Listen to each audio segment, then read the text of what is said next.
Hello and welcome to the RPG Blender, where we give lesser played games and forgotten settings the roll the dice they deserve. I'm your host, Game Master George, back from our yearly Sasquatch convention. Now, it should be no surprise to anybody who has been a viewer of this channel that I love crowd-funded RPGs. I have backed a large number of them over the years, and I have spent a decent amount of time on this channel talking about upcoming ones.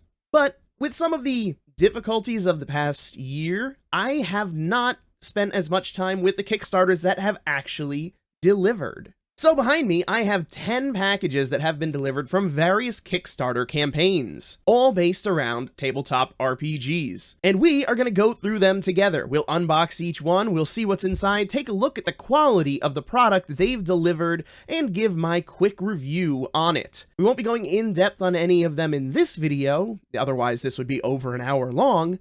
You cut it real close there, buddy. But if you would like a more in-depth look at any of these products, feel free to drop a comment and we'll see if we can do it. Now, because this is a tabletop channel and we do have 10 boxes to go through, I figured rather than going through a 1 through 10 list, let's roll the die and see which one we get. So our first product will be package number 10. We're going all the way to the bottom for the first one, folks. All right, here we go. Rather big box here. I have a feeling that this is going to be one of the larger collections of items, so hopefully it'll be an interesting one to start with.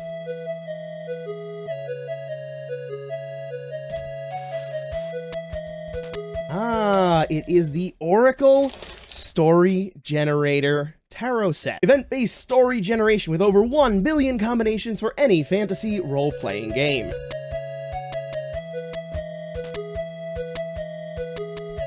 And we can just... This is something that I was excited about for a long time, so let's open her up and see what we've got.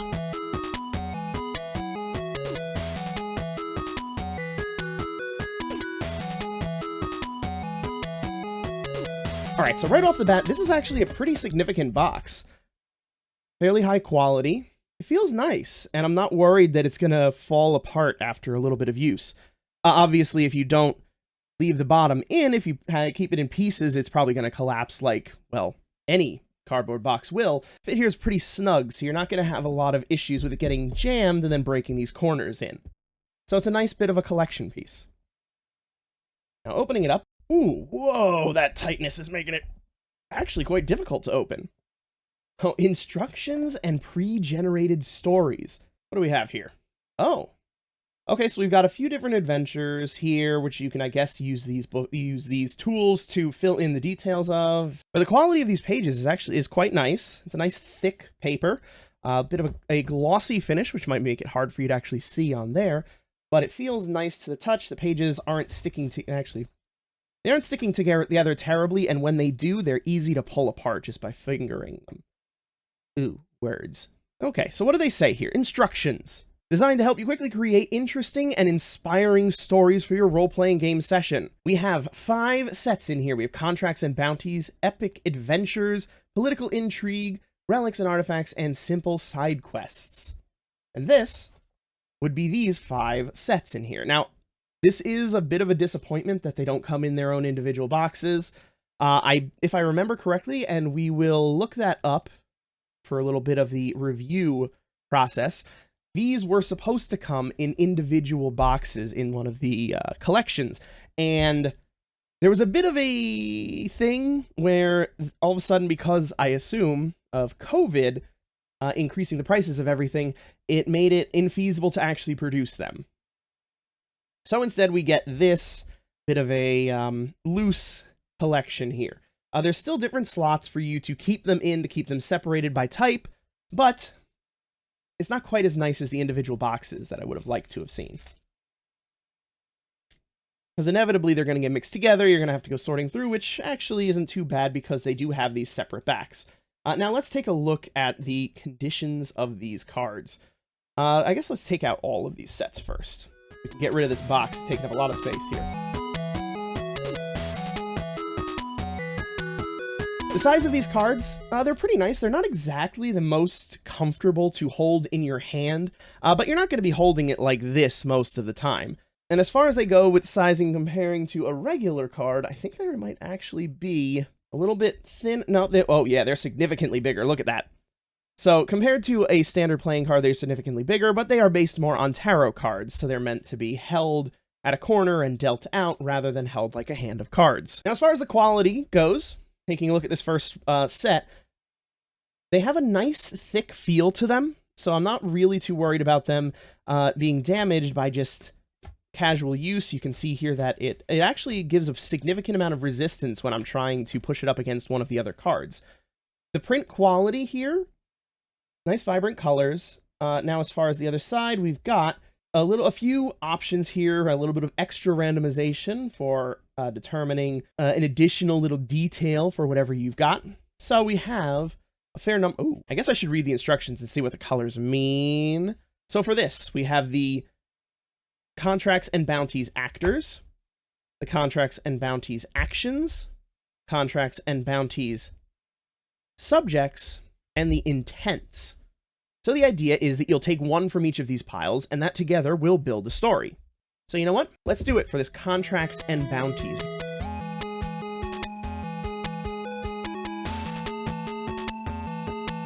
And one thing that I will note is with this smaller pile here, it's actually a little bit hard to riffle shuffle.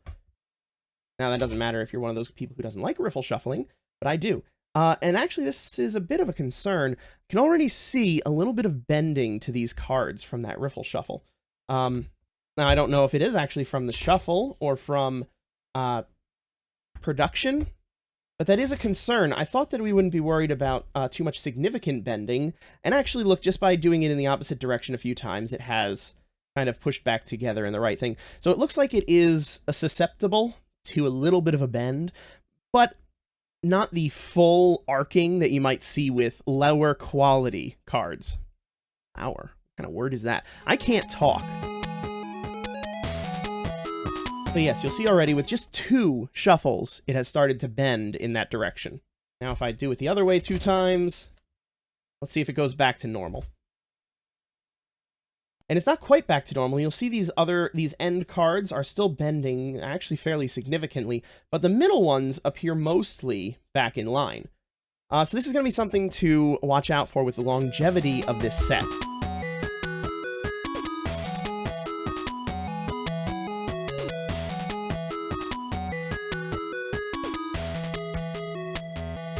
We have 1 intent, 1 subject, 1 action, and 1 actor. So a soldier will hire you to terrorize an elemental to take their treasures. And then within each one of these, we have more of a bit of a specific detail. I don't feel like digging out a D4, so let's just roll a D10. We got a 0, 1, 2, 3, 4, 5, 6, 7, 8, 9, 10.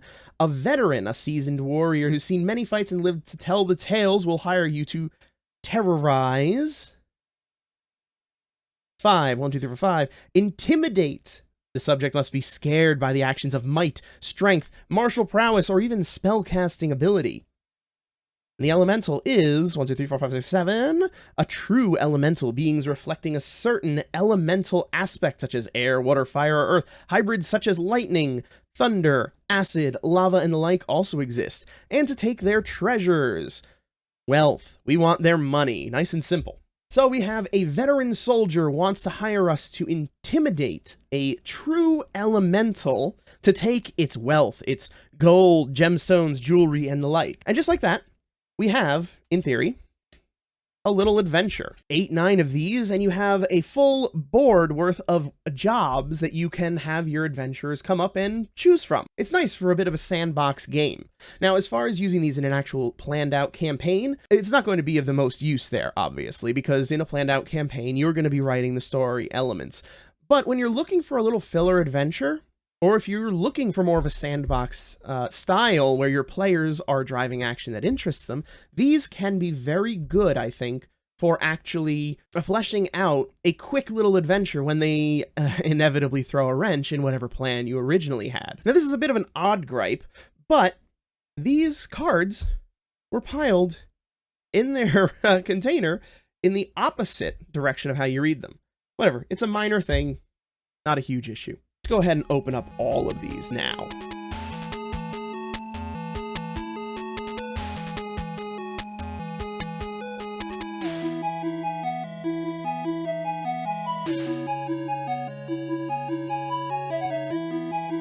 Okay, so the first little bit of an issue here, the pull tab is not actually perforated on this set. There's nowhere for me to actually grab it. You see, I'm running my fingernail right along it right there. So, let's just go ahead, grab something not sharp to try to get under one of these little full flaps instead.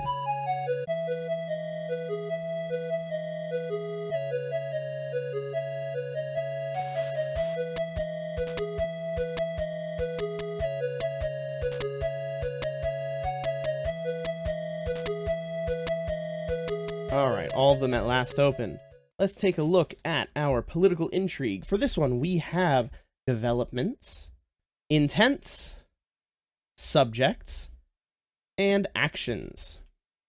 So a priest will coerce, appear, to forge a new alliance. They are obviously a very glossy finish on the back here. You'll see a lot of reflection coming off of my light. I apologize for that. Only so much I can do about things while trying to keep it well lit. Here we have our epic adventures. A celestial will dominate a realm in pursuit of glory, but will be undermined by their most dedicated followers. You can see from that just how that would allow you to create a larger campaign in a few moments. Simple side quests. We have an innkeeper, needs to find a goblin camp to recover stolen goods. Oh, complication here too, but time is running out. And finally, we have relics and artifacts. An explorer will steal a religious relic to sell to another, but the item requires a worthy user. In all, this is exactly what I thought it would be. It's a bunch of random hooks that you can put together into creating your adventure. You can easily fill up your message boards, your random encounters, and I think that even in a long, ongoing campaign, this is going to have use. Would I recommend it for the price? Well, that depends on what the price is. The price is here, if it's even available. Hello, Future George here. You can tell because of the slightly different camera angle and the fact that I don't look like the Shaggy Dog anymore. Anyway, let's talk about this Oracle system. I've had a chance to play around with it a bit, and I seriously love it. I'm also an idiot. Every set clearly comes with 5 different colors, 5 different things that you're dealing out with. I'm just apparently blind, if you couldn't tell by the Coke bottle glasses. I love this set, and I'm already using it as part of the January 23 challenge, where you're trying to create a mega dungeon throughout the year. Yes, I'm already behind, but I'm hoping those little cards are going to help me catch up and create a dungeon that has a lot of interweaving, interesting narratives. Oh, and they currently have a new Kickstarter going on for another Oracle set, this time for character generation. This one is particularly interesting, being able to make NPCs, or even if you're a player, filling out your PC background. I have already backed it and cannot wait to wait 2 years for it to be fulfilled. Who knows how long it's going to take. And that is our first product, the Oracle Story Generator Toolkit. Oh, little unexpected note I need to bring up at the end. Because of how tight this is, I can't actually get this out.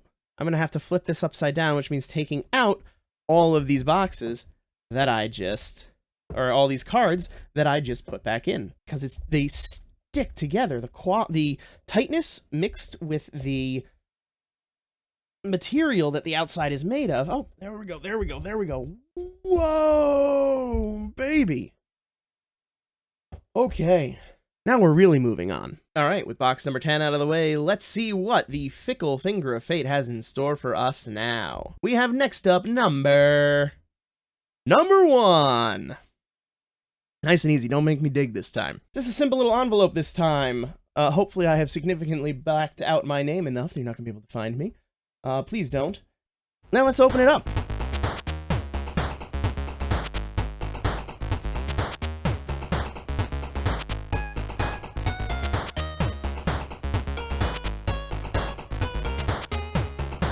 Alright, we have Yigderra. Yigderra was a Morkborg version for a different setting.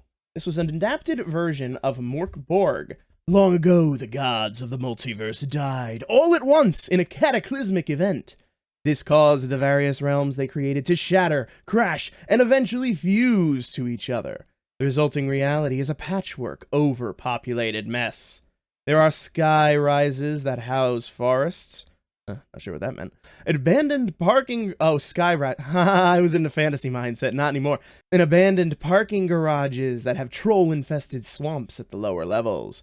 And interplanetary ports that are now grounded. If I remember correctly, this was called the Garbage Punk. The idea being various settings and time periods jammed together into one with the simple rule set of Merkborg. And you'll see here that they've taken some inspiration from the design of the actual Merkborg book as well.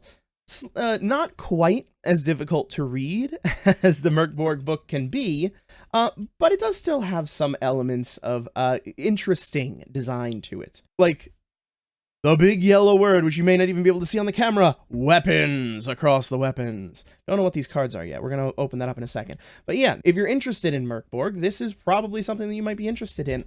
This was a zine that was released, I think, as part of one of the Zine Quest Kickstarter campaigns. Now, as far as the quality goes, it's actually pretty good, pretty well lined up on the outside here. It's a nice thick paper that it's printed on, but it is just that, it's paper. There's no smooth finish. You can feel the rough material. Where there is a little bit of difficulty, and I'm not even sure that you're going to be able to see it, the print of the front cover doesn't actually come all the way to the edge. You'll see there's that little banding of the back. I would have liked to have seen this a little bit better laid out, such that that seam would have actually gone right through where the staples were. More cleanly delineating front and back instead of getting this little messy line right here, ruining what is otherwise a very nice looking cover. I like that we've got this little rules summary on the back, very useful. I always like it when you can condense the rules of a book into one page.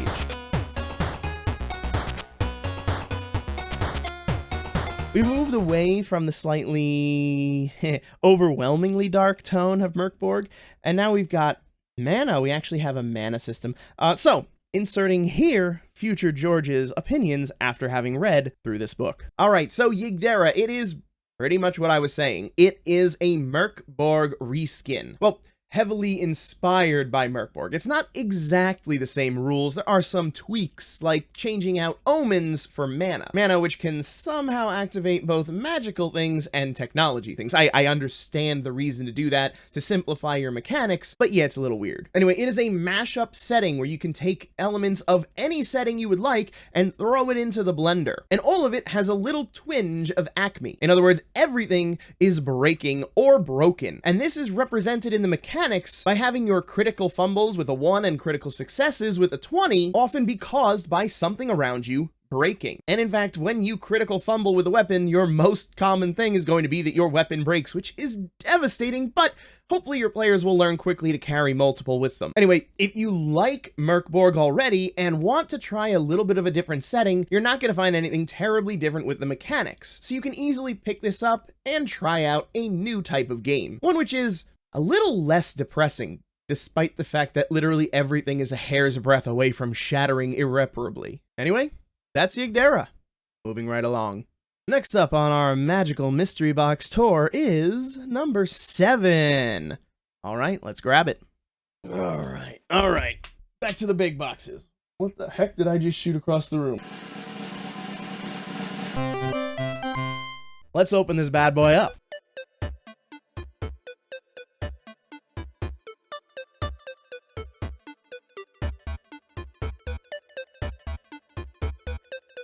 Well, that's pretty. We have The Wildsea by Felix Isaac. Wildsea. This was another Kickstarter full RPG. This is the oh, I forgot I got the collector's edition for this. This is a beautiful cover. This is actually gorgeous. Even if the game sucks, this is gonna go as a display piece. Let's open it up.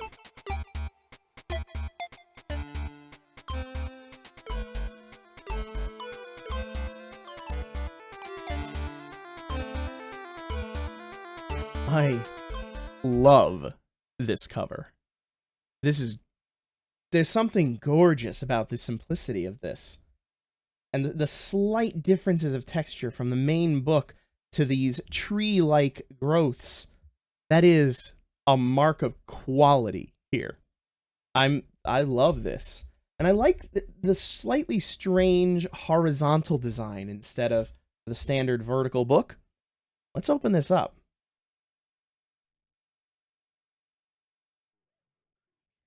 Some 300 years ago, the empires of the world were toppled by a wave of fast-growing greenery, a tide of rampant growth spilling from the west. This event, the Wildsea, gave rise to the world you'll explore as you play, a titanic expanse of rustling waves and sturdy boughs known as the Wildsea. Now, chainsaw-driven ships cut their way through dense treetop waves, their engines powered by oil fruit, rope golems, honey, and pride. Their crews are a motley, humanity's weathered descendants rubbing shoulders with cactoid gunslingers, animated wrecks, and silk-cloth spider No, I forgot about that. Oh, the spider people. Where are the spider people? Okay, skipping right ahead here. The pages of this are nice quality. They feel nice and smooth, but they are a little thin. I feel like if I turn these pages a little too fast, I'm going to rip them, which is concerning with a collector's edition book. Bloodlines, page 102. Let's skip through here. Let's see some of this art. Not bad art. It's a little generic. Oh, never mind. I didn't see the gun swords. I've not got. What's wrong with me? Bone swords. The bone guns. Bone guns. Those are clearly guns made of bone. Ugh. That's, I'm guessing, the spider person. The quality of this book is quite nice. I really love this book. I wish the pages were a little bit thicker. Ooh, silk bookmark. Forgot about that. Yeah. I love these. And it's long enough to then loop in and take. Ooh, yes. Delightful. Where are you, spider colonies? All right, we got cactus people, mushroom people, machine people, kraken people, moth people, and horrific spider colonies wrapped in humanesque skins. Yeah. All right, so as far as the quality of the... What is that? I wonder... What is the... Why is there that orange here in the words? I don't know if you can even see this with the camera, but there are little bits of orange in between some of the letters. That doesn't happen anywhere else that I can see. But for some reason on this page, there are these little orange fill-ins here. I have no idea what that's supposed to be. I can't imagine that that's purposeful. That must be an accident of some kind. And was that a stylistic choice, I wonder? But all in all, this is quite a high-quality book, and I'm very pleased by this. I'll be pleased to have it on my shelf, but does the game actually hold up?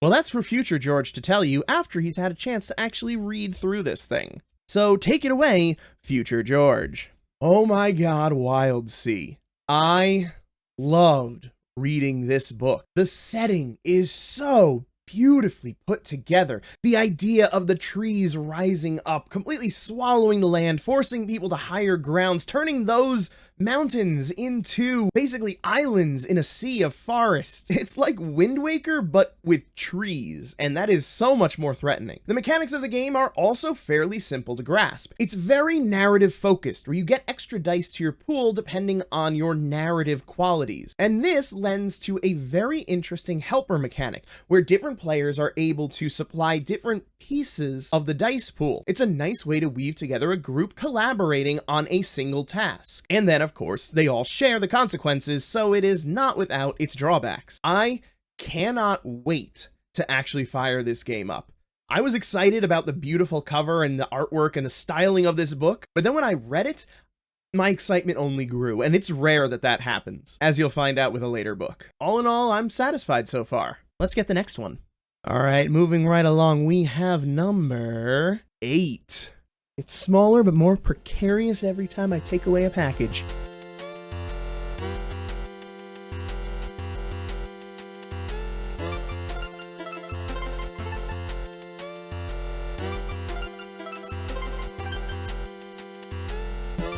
XDM, Extreme Dungeon Mastery. Is that just a piece of paper? Or is that a sticker? I think it's a sticker. Oh. Really?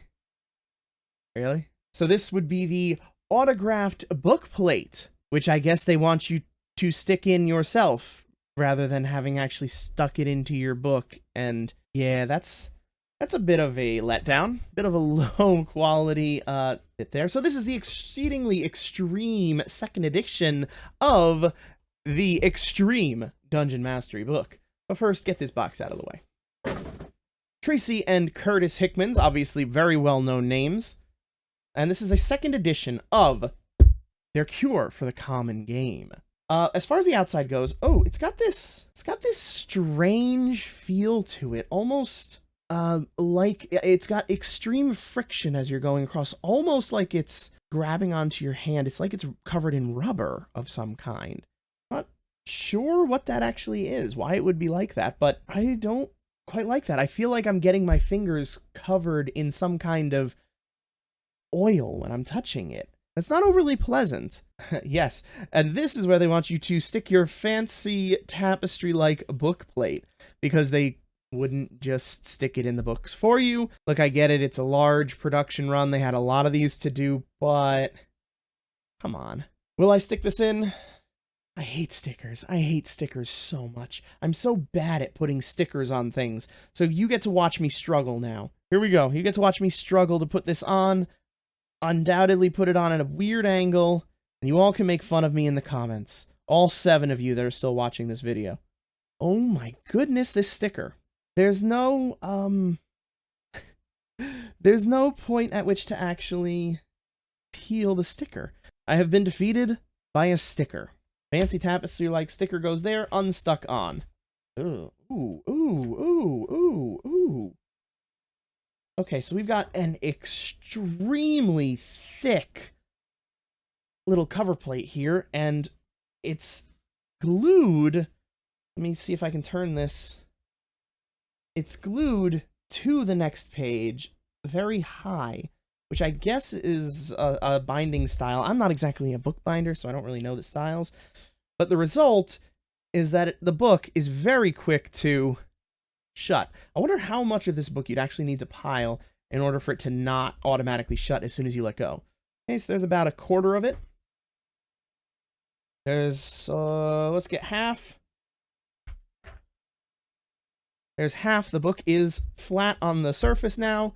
And when I let go, okay, now it stays. But, oof. So basically you need to keep your hand on this book as you go. How do I describe this? Have you ever felt one of the very old adventures published for Dungeons and Dragons, where it has that very thin paper to it? It feels like it's almost a step below your printer paper in terms of thickness. This is very, very thin, and it has a very rough texture to it. Now, this makes for very easy turning, but not easy to separate the pages. Our path to extreme dungeon mastery, your path to becoming XDM, begins as many things begin, with a story. Once upon a time, young Tracy Hickman was playing D&D as a barbarian. This accent, yada, yada, yada. Okay. So what this is it's a series of lessons, helps, and ideas to help you create better adventures. Creating NPCs, surprising Chekhov's guns, riddles, ways to structure a game session. If you're looking for ways to improve your dungeon mastery, this is meant to be a book that's going to help you learn. How well does it succeed at that? For that, we turn to Future George. So then we come to XDM, the Extreme Dungeon Mastery book of the extremely sticky cover. I want to cover that, first of all. The stickiness did kind of go away after handling it, but it was unfortunately replaced with something different, which is a ton of fingerprints. Whatever this material is made of, it is a magnet for fingerprints and displays them very thoroughly. I am blessed with fairly oily skin.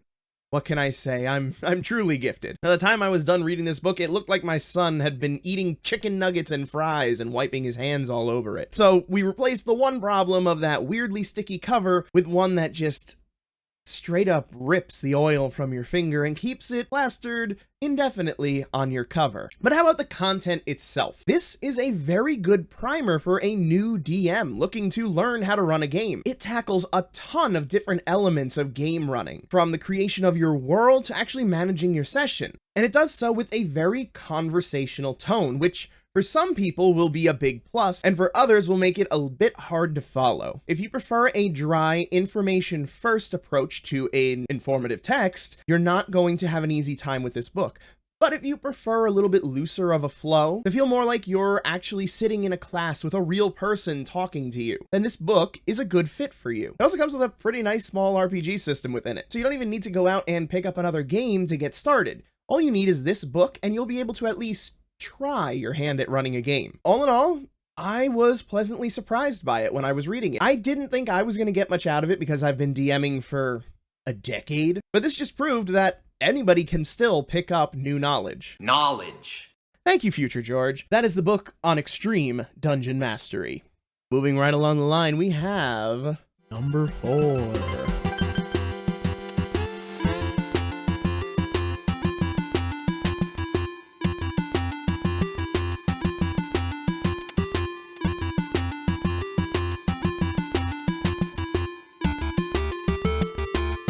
A unique role-playing game where you play as teenagers set in the mysterious Inspirisles, blah, blah, blah. You are in belief. While, and this is the interesting part, what this is it is a role-playing game where you are intended to learn sign language along the way. Become introduced to it with introductions to British and American Sign Language with accompanying video tutorials in a Celtic-inspired fantasy world. This is not exactly a new product, so you've probably seen it somewhere. This cover is gorgeous. Let's go ahead and open this book up.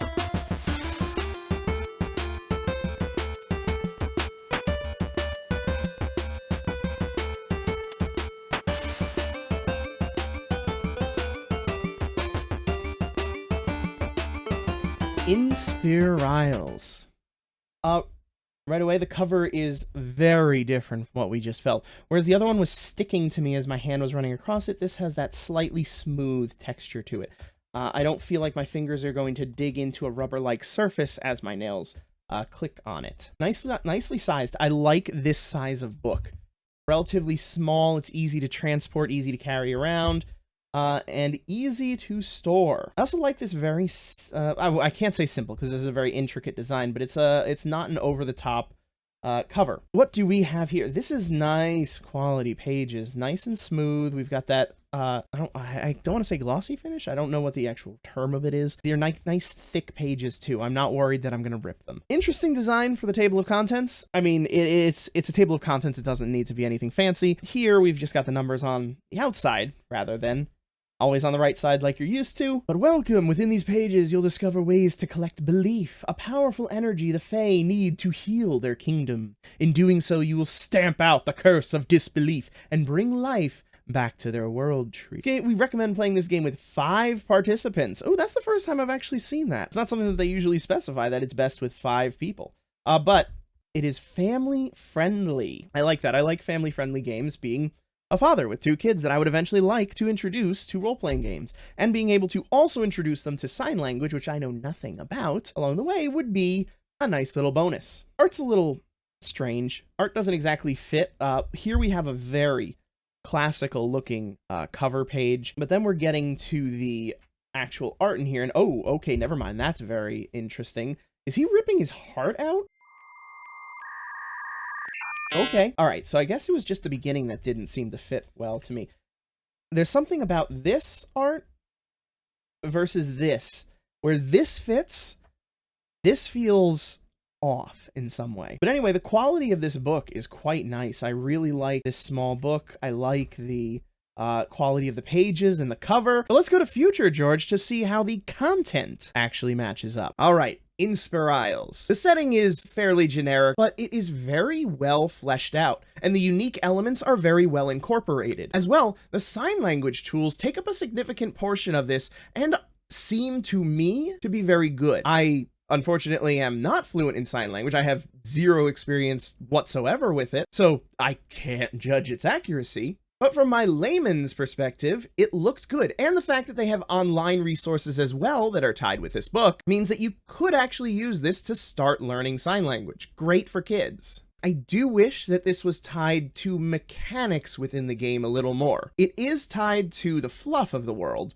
but not so much to the mechanics. If you could get some kind of bonus by actually using sign language to communicate your workings, then that would provide an incentive to actually learn it while you're playing the game. As for the mechanics, they're pretty basic.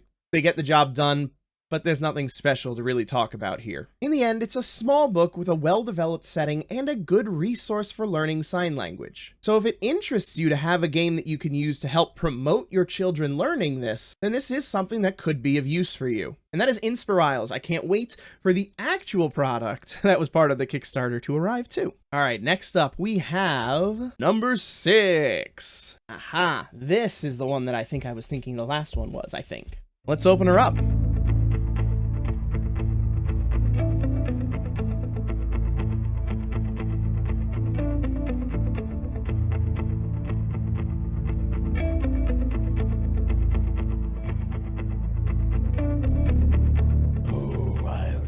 I was very excited for this one. Let's start with the main book before we dive into that. This is the Liminal RPG, all about liminal spaces and randomly creating them as you go.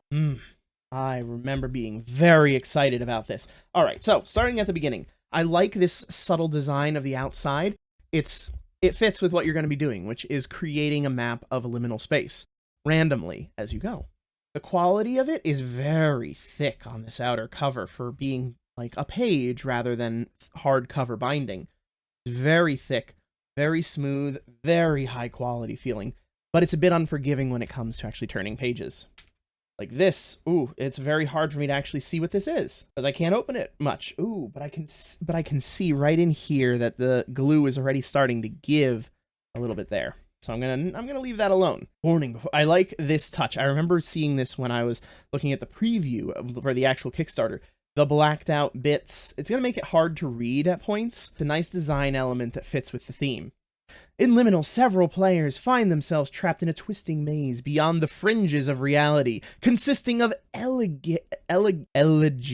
All right, I'm a fairly smart person. I'm fairly well read. I know a lot of words. That one's stumping me. Well, look it up and put the definition here. Long, winding corridors, strange, unused rooms, and in-between spaces, vignettes of horror, absurdity, and the surreal. Doesn't matter how they got there, just that they must escape. So this is a game of randomly generating liminal spaces trying to escape from horrors. The quality of the book itself, I quite like it. It is very dense in the wording here. Ooh, whoa, creepy. I love this art. Love that kind of art. I will get you. Oh, I'm gonna have nightmares from this, but oh, whoa! A full D100 of not just small little bits. These are full on. These are significant. This is a significant amount of prompts here. I really love random tables. Fully future George agrees after he reads this whole book. Now let's look at the rest of these pack-ins. We have a sticker. We've already covered how I feel about stickers, but I like this one. It's understated. It's got just this nice little design like on the front. Is this actually the front cover? It is. Is this supposed to say Liminal? Oh my gosh, it does. Oh, that's so cool. Oh, I didn't even notice that with this. Look, L-I-N-I. That's crazy. That is spot on. I cannot believe I feel stupid not seeing that earlier. This is a sticker I might actually use, so thank you. This is a mapping grid, looks like. Yeah, grid for mapping out your adventures, you know, is what it is. This is nice thick quality too. They really went all in on the quality of these materials. I would probably not actually use this. I would use graph paper, but this is a nice little piece. All right, now we get into some of the more fun stuff. Some posters. Corporeal displacement is very normal. Please do not interact with your doppelgangers, however. Oh, and this is nice and thick. This is significant, sturdy material. I'm gonna have to find a way to display these. I really like these. Warning, do not attempt to make your own doors. And is this a... I'm operating under the assumption that all of these schmears and stuff are a design choice. Makes sense over here. This, I wish that this was printed clearer. I don't know if you can, how much you can see it, but the words are actually very hard to read because of all the smearing, which makes this actually hard to use as far as an actual tool. But I don't know that I would use it as a tool anyway, because I would rather be able to reuse and reuse. And this, you're going to use it once and it's done. Yeah, I'm assuming it's a design choice. It's not one that I agree with these numbers, however. The Henderson file. Oh, gosh, nice and creepy. So here we have a little expansion by Trevor Henderson. So this is an alternative for creating an entity with some additional ideas like, oh, Big Charlie and Nuggets, Cartoon Cat, Siren Head. That's what that is. Long Horse. Ooh, that's horrific. Thank you. Thank you so much. I love horror. This is a nice little way of doing it too. Again, it's high quality, nice thick material. Ugh. No, thank you. But this is a nice way of doing a small bit of extra material for this kind of game. This feels like something you would find in a conspiracy theorist's notebook. LEC Inc., another Liminal expansion. This one is Office Horror, an office horror themed expansion for the game. Oh man, everything about the components in this are so well thought out. This looks like a pamphlet that you would get for an office safety lecture. So this is rooms that are office themed, and then this, different rooms, but these are cursed numbers. Numbers that contain the numbers 4 and 9 are cursed. When you roll a cursed number, roll a d12 and refer to the prompt on this. So this adds an additional element of cursed numbers. This is a delightful little expansion. I love the components of this game. There's a reason why I went all in on this package, on this game. I love this. I can't wait to find a way to get my players to bring this to the table. I hope the mechanics were sound, future George. Please tell me they were. Liminal. Have you ever been incredibly excited about the prospect of something and then just gotten the finished product and been thoroughly disappointed? It wasn't quite what happened here, but it wasn't quite as good as I was expecting. Now, do not get me wrong here. The main reason that I wanted this was because of the tables and random generation elements for the back rooms, and that is very nice. There are a lot of different tables and a lot of different options for your random generation. That part is done extremely well, and everything feels interesting and unique, but the game system that comes with it feels like an afterthought. It is not particularly impressive. It doesn't really iterate with anything new, and I honestly don't see myself running it more than a handful of times just to try it out. And even then, I would probably do it as the solo variant, which, yes, there is a solo variant of this game. Please learn to read past George before you become me. For me, I'll get more use out of this book by taking those tables and using them to generate backrooms and entities for other games with slightly more fleshed out systems. For example, using that with Call of Cthulhu would create a very nice backrooms experience with a more robust system. A little disappointed with this one, but it still has its redeeming factors. That's Liminal, probably the one that I am most excited for out of this bunch. Unfortunate that it came in the middle. Anyway, let's see what's next. All right, next up we have number 5. Number 5. Let's open her up.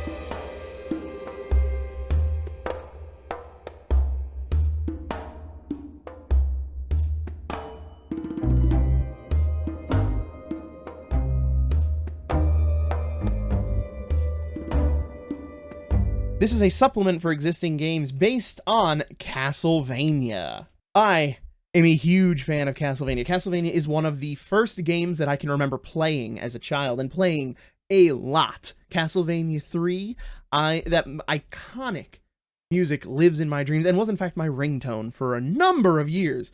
I need to remember to set that back to my ringtone now. Is a series of supplements which are for different games based on Nightworld, Castlevania. We have, of course, 5th edition version. We have one for Survive This, which is, I believe, and correct me if I'm wrong here, Editor George, the game that these people actually made. And we have a system neutral version and a second 5th edition. Let's open them up.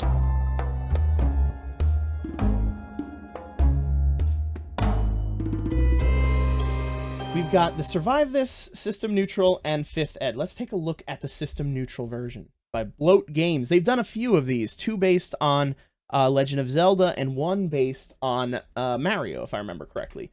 I did not back the Mario one, unfortunately. I missed that one, but I did get the 2 Zeldas. Barnabas, the Lord of Vampires, has long wished to annihilate humanity, but something has always stopped him from unleashing true hell upon the world. For reasons unknown even to his greatest allies and generals, the Lord has called those allies and generals together in his castle. What can he be up to? Who can stop him with all these monsters at his side? All right, so the quality of the book. This is a folded over page, not separate pages, obviously, or any kind of real binding, held together by a staple, but the quality of this is actually very high. Nice thick paper, very smooth, pleasing to the touch. And then the inner pages, they feel a bit thin, but they do have that nice smooth texture to them, which allows me to easily turn the pages without them sticking together. What we have is we have a bunch of system-neutral descriptions of these various creatures based on Castlevania, which is then based on Universal Horror Monsters, which is the general horror monsters. So is it even based on Castlevania, or is it based on what Castlevania is based on? Anyway, doesn't matter. We've got a lot of different monsters here. There's no real balance to these, unfortunately, in the system-neutral version because it's system neutral. It's going to depend on what you're doing, but it is a significant amount of monsters to include in a Castlevania themed game. And we have the 5th edition version, the Survive This version, and the second 5th edition version with the all cover. I'm a huge Castlevania fan, so I am thrilled to have these in my collection. I do wish that I had this cover for the system neutral one and not just for the 5th edition one. But in the end, I do like having this cover. So when I'm displaying them, I would probably put that one out on the front so it looks more like the original Castlevania games. I'm happy with my investment regardless. I look forward to what else comes. I'm pretty sure that there's more in these boxes to come. So, and actually, I think that one of these packages might be related. Let's go take a look. I'm actually going to forego the dice now because the rest of these packages are unfortunately pretty set. We're going to start with these 2. We're gonna open up this one first because I'm pretty sure that this is actually connected to what we just went through.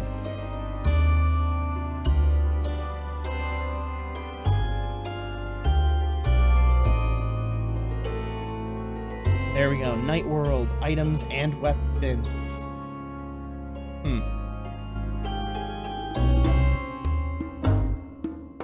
It was supposed to come with items and weapons in a separate book. I paid for that extra add-on. And this has the similar quality of page, but taking a look here, the quality of this print is just nowhere near as good. The quality of this print is actually very bad. You'll see that it's very fuzzy here. You'll see this a lot down at the items and weapons. That is very disappointing. We have the items and weapons here. We've got, this is the system neutral version, I think. I'm pretty sure that it's all of them so that you can use them in any of the systems. It is what it is. This was meant to be included in there, but I recall that there was an issue with shipping, and I am very disappointed by the print quality of this page, though. I don't know if it's just my book, anybody else's, but that won't be the one that goes on display. And that brings us to this package.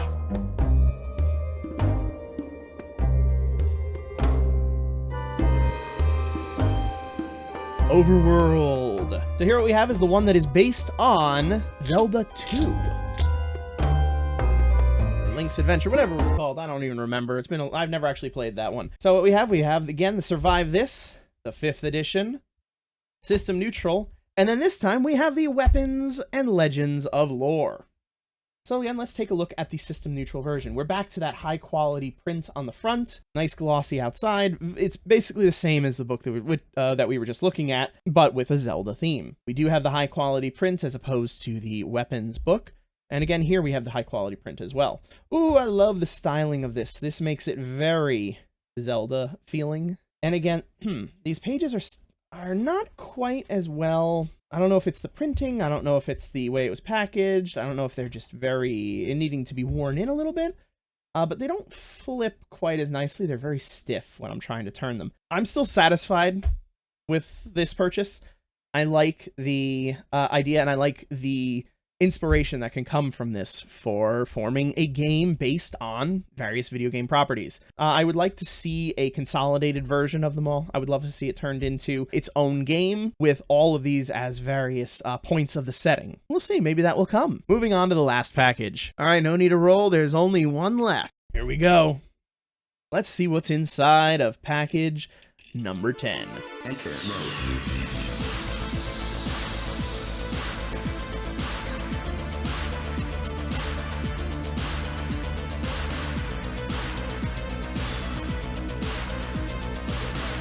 What we have here is the actual hard copy of Ironsworn Starforged, the sci-fi variant of the Ironsworn solo or small group RPG. Solo games have obviously exploded in popularity over the last couple years. Is one of the more well-known ones, I would say. At least Ironsworn was. This is the core main book. I like this.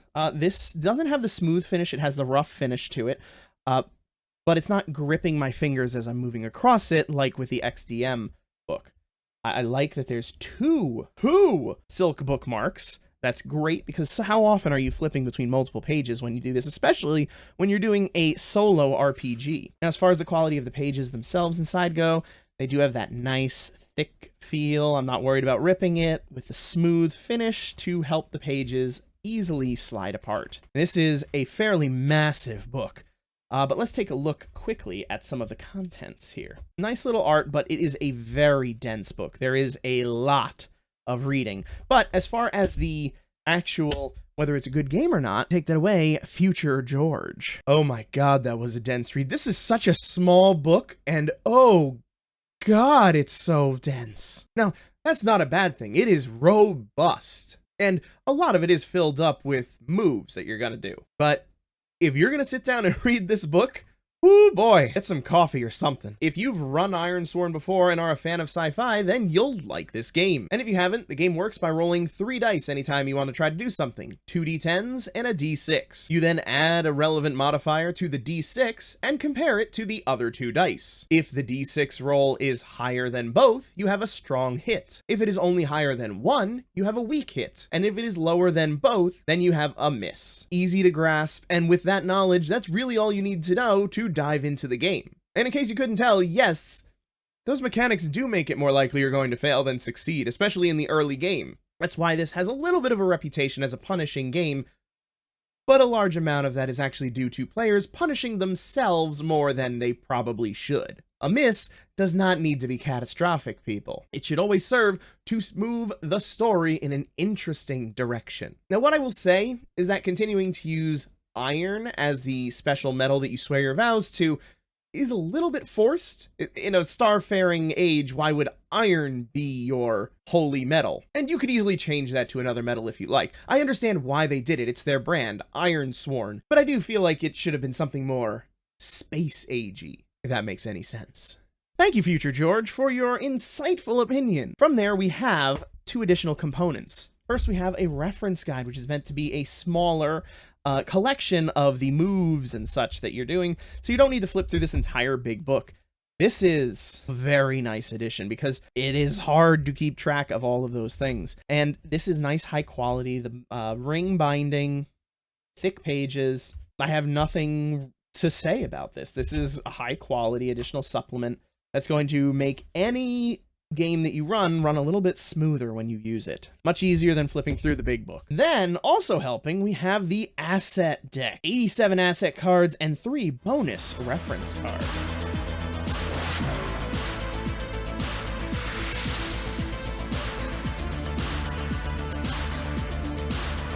I mean, it's a card box. There's not much to say about a card box. Except, this is a hard card box to open. I'm very worried I'm going to rip it when I try to pull it open. I can't get my finger in the side. If I pull from the edges, these tabs are going to rip. How do I actually open this without damaging it? Well, so we got to try. Yeah, no, this is going to rip when I open it. That's unfortunate. It is so jam-packed that I can't actually get the flaps out without ripping it. So let's see if I can actually get this in to try to push flap out, so it's no longer, yeah, here we go. One side. I shouldn't have to do this to open a card box without damaging it.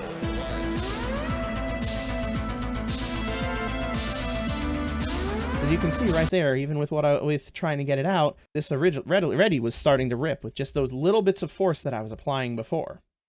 Ooh, those look like some high quality cards in there though.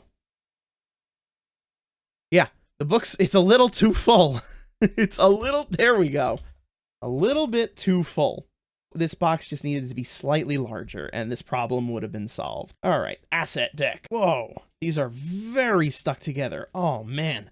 It is going to be very hard to use these for the first time when every individual card is stuck together. So these cards are very high quality. The back design is very nice. They're very pretty, very nicely smooth, but that smooth material is making them stick together, which is just another element of a difficulty here.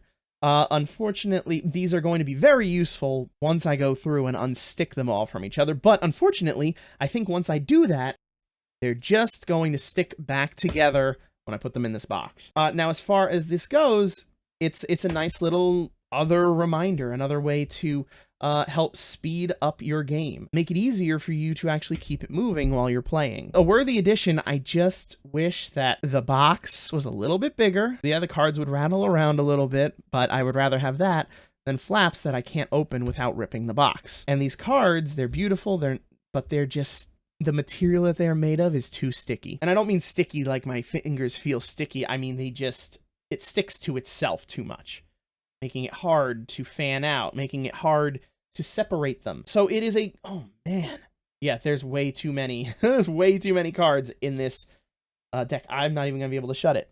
I'm not even gonna be able to shut it without taking the bottom flap off. Okay, we're just gonna forget about putting this back in, and I'm gonna try to do that later, but that is a serious design flaw of this box. But all in all, it's still a good solo game, and these additional tools, despite some of my gripes with the card pack, will actually help you to play the game, so they are worth picking up if this is a game that you enjoy. I would probably recommend taking a look at just the core first before you sink any resources into these additional materials, but I do think that they are potentially very helpful if you find yourself liking this game and playing it over and over. And there we have it. All of these games opened and reviewed briefly. If you want to learn more about any of them, let me know in the comments. Maybe I'll be able to pull together something a little more in-depth for them. Because if I talked any more, Editor George would probably kill me. Speaking of, Editor George, how are you doing?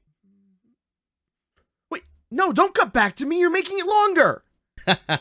Good to hear it. Anyway, that about wraps it up. We've opened everything. There is nothing left that I have to go through. It feels really good because these have been building up for months, and I can't wait for the next...